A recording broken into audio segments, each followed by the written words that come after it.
So today I was diving more deep into React and how it works. I was doing that by reading a Dan Abramov article about how React works programmatically, and he was explaining more about uh, what are the good practices and also like why those practices matter. Like if something is wrong, he was telling in why it was wrong and everything. So today the biggest thing I learned was which I have seen in previous code bases that.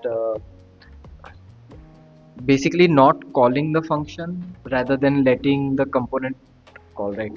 So when we create a react component, we don't call it like a executable but rather than a call tree. So react understands when and when not to render the function, when not to call the function. When you directly call the function directly inside a component tree, react will directly execute it and will not check anything that is inside that tree itself. So suppose you put a conditional on top of that um, put a conditional on top of that executable, even though the executable uh, will stop going will stop it going from the child, the function will still execute. This is bad in terms of like if it's a heavy component and everything, so it will still be bad. So that was very important thing I found out, so which I have seen cause a lot of performance issues before. Now I understand why it caused a performance issue. Yeah, and I was also reading about concurrency, suspense, um, which was like some topic I still have to discover more deeply, but on top level I do get it why there is a feature.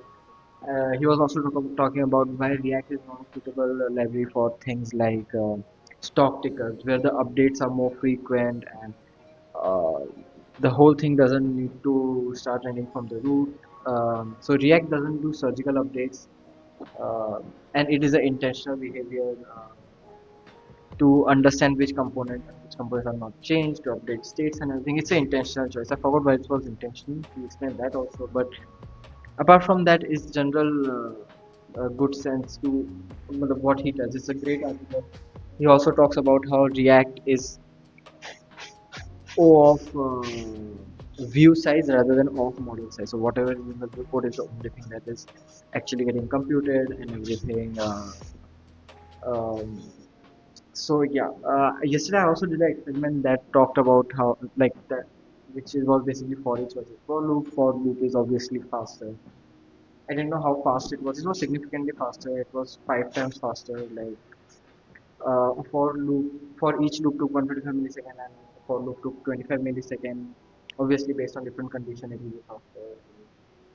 Yeah. So also, I want to explore more ESLint plugins for React specifically because I have seen a lot of issues there, and there's a ESLint plugin for hooks and everything. So I want to explore that. I will go to more into that.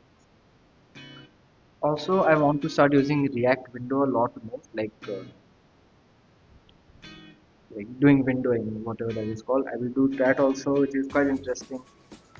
Another thing about the executable React component is that when we execute it, uh, it performs as a long task, so it blocks the main thread instead of just going through each component performing smaller functions, which is also quite interesting. So I'll be very careful about not using that because I have seen it happen before.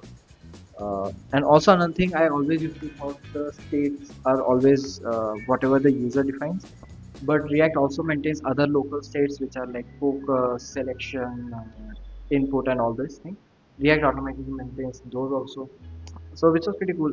Lots of things I learned today, and I finished that article, but I want to go through that article once again with a new refreshing look of now the things I know about React, which will give me more insight. So tomorrow I'll do that. I'll go through that article again once again to understand the whole article again, which is quite interesting.